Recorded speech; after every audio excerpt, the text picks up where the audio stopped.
All right, today with me I have a friend of mine, a Rotarian friend of mine. This is Jamie Baisden.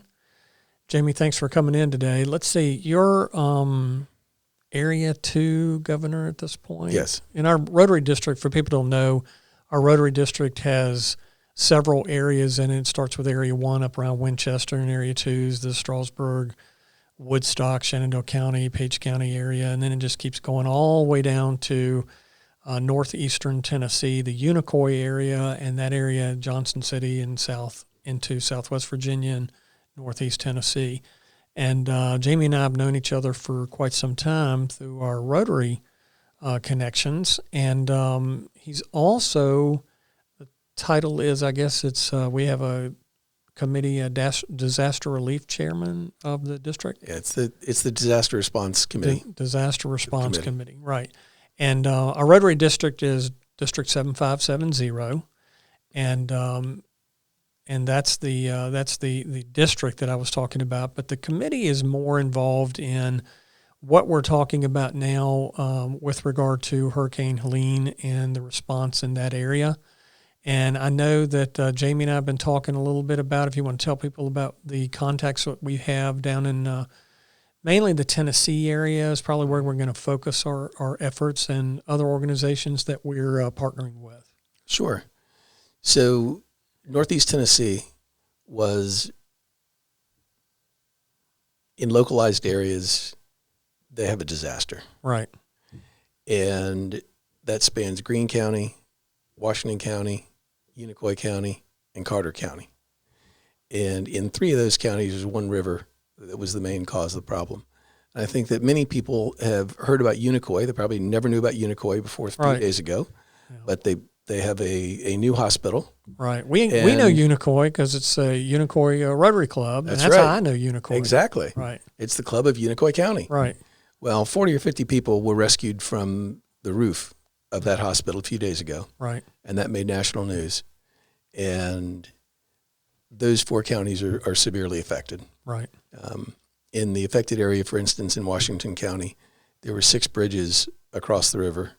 Now there are 2. And those 2, I think, are single laned right now. The counties have lost water treatment, water pumps, electricity. All of those things are coming back online gradually. Right. But they're desperately in need. Right. And I happen to be a member of a 501c3 called Disaster Aid USA. Mm-hmm. And we respond to disasters. And we are not a first responder. Right. We go in when things are made safe, quote unquote, the power's off, that type of thing. What we'll be doing down in Greene County is going to be that's where we're going to be actually staying, and that's going to be kind of our internal command center. And if we get to the point where we accomplish enough in Greene County that we're getting ahead of the assessments and the homes that can be saved, then we'll move our efforts to one of the other counties. However, between Disaster Aid USA having the tools and equipment and the experience, mm-hmm. and then the Rotarians within our district who have volunteered to go down next week with us, when disasters happen, they're a terrible thing. The silver lining, though, is people coming together to serve other people. Right. And we have a group that's probably going to end up being plus or minus 20 people mm-hmm. who, in Disaster Aid, we have people flying in from California. We have people coming from Ohio, mm-hmm. Virginia, West Virginia, Maryland. And then in our district, we have people coming from Winchester all the way down to Greene County, Tennessee, where it's affected.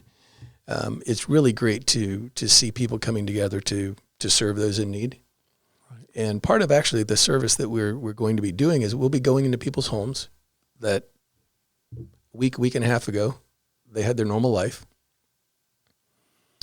A river came into their home, and if they're structurally sound, we're going to go in and we're going to muck and gut them. We're going to clean out all the mud, the muck. We'll unfortunately be taking their possessions that got ruined, right? Which will be very emotional. We'll move those outside. We'll strip floor coverings. We'll strip out all the trim, and then we'll cut the drywall out as high as we need to until we get to good drywall. and then we'll let that dry out. And the last thing you want to do is you don't want to let it sit and then have mold be a problem. Right. Or have the structure itself become more and more compromised with the moisture and the wet mud in it. So, we're going to be going down and getting dirty. Right. And it's hard work. The return, though, is seeing the faces of the families. Right. And knowing that people who have lost everything, you're giving them a little bit of hope. Right. And last deployment I had, one of the families who we were working on their house, they insisted they feed us lunch. They pretty much lost everything.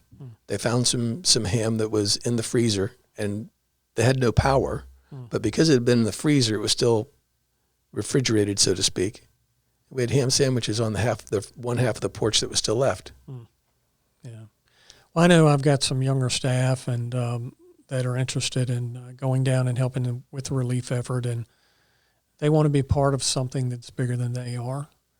And it's unfortunate that these things happen, but it is also from a training aspect. We look at this as, these things can happen in our community. And if you can go somewhere and be a part of the response to that area, then you have an understanding of what will need to be done in your area if it happens in your area. And they can be part of something that's bigger than them. I think that's very astute in that if we look at this, whether it's disaster aid as a group or whether it's the district, the Rotary district as a group, responding to any disaster outside our area is exercising muscles that we haven't used locally very much. And this particular disaster is one that is affecting much of Virginia and much of our district because of the mountains and valley and intense water. That's where we have a problem. But I'm hoping that when we're done responding, what we have created locally here in our area is the knowledge that this can happen anywhere.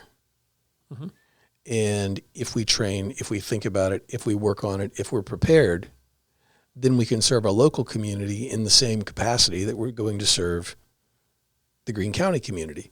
So I think that there's a lot to be said for learning. Right. And for experiencing. Right. When you're responding to a disaster, this is something that wasn't planned. It's at a level that it's catastrophic. If you don't exercise those muscles first, you're not going to be able to respond. So I think this is a great thing for people in our area going down. And I think it's actually a testament to what you're trying to do here in the sheriff's office. Right. That you got together with your employees and basically said, who wants to go? Right.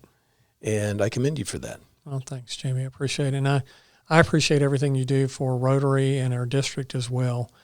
And one of the things we want to make sure we've talked about, there's different avenues that people can, if they can't support it by going somewhere, they can support it financially. And we'll make sure that part of this podcast, we put those links up for people. Sure. So that they can know that it's a legitimate organization that they're giving to. I know the Rotary Foundation has done that in the past, and I know some of our local clubs have 501c3s as well. And because you do have people that, they can't do a certain thing, but they can give. Absolutely. And so we want to make sure that we're putting in information for them. So it's a place where they know that those dollars are going to a local or regional effort that's helping other people. Sure. Well, just in the groups that we've talked about, if you look at our Rotary district and those counties we're responding to are within our district. Right. Right? Right. Our district has set up a disaster fund for this, and that money is going to go directly to the affected people in our district. We have Disaster Aid USA is responding right now. We have crews in 2 places in Florida. We have crews on the way to North Carolina. We have our crews on the way to Tennessee that we've talked about this mobilization, where Monday we'll be there mucking and gutting. And if people go to our website, disasteraidUSA.org, on the front page, you can donate to Hurricane Helene relief. Mm-hmm. You can also register as a volunteer. So if you can't go now, you can raise your hand that this is something that you would like to be in the system, mm-hmm. and we'll contact you when we need you next. Okay. All right. Good. That's good information to have. I've had several conversations with sheriffs down in Southwest Virginia, particularly Grayson County, Carroll County, Washington County, Smith County, and those Rotary clubs down there, those areas down there. If there's needs for those localities, I know our district will also be looking at the needs in Southwest Virginia as well. Absolutely. Actually, as the disaster response chair, one thing I did in an email that we sent out to all the Rotarians in the district was, here's an opportunity to come serve in Greene County. Mm-hmm. If you can't come serve with us in Greene County, then make sure you look in your local area, because everyone has a chance to serve right through Helene relief and right. recovery. Right. And if you're not able to do that physically and you're able to donate, know that through the Rotary organization, Rotary is 100% volunteer. Mm-hmm. Disaster Aid USA is 100% volunteer. Both organizations are people who care. They're there to serve. They're trying to help others, whether they're in their local or global community. And all the money you give to them are going directly to those in need and serving them. Right. So one of the things we touched on is an effort that we also have going on here, which is a trailer that we've gotten from Appalachian Freight Carriers. And we're trying to basically collect water and other items, particularly non-perishable food, that we can take down into the affected areas. So the plan is next week, that would be the first full week in October, is if we're able to get a truckload of supplies to get it down to affected areas that we've been talking about. Sure. Well, Jamie, again, thanks for coming in today. Thanks for what you do for Rotary, and thanks for what you guys are getting ready to do. Stay in touch with us and keep us up to date. Appreciate that. I sure will, Tim. Thank you very much for contacting me and raising your hand as far as the Sheriff's Department, what you're doing as far as sending individuals down with us, and the collection you're doing here of materials to send down to the area. And quite frankly, this is something where you're involved in crisis management with your crew all the time, right, here locally. Right. So thank you very much for what you do every day. Thanks, Jamie.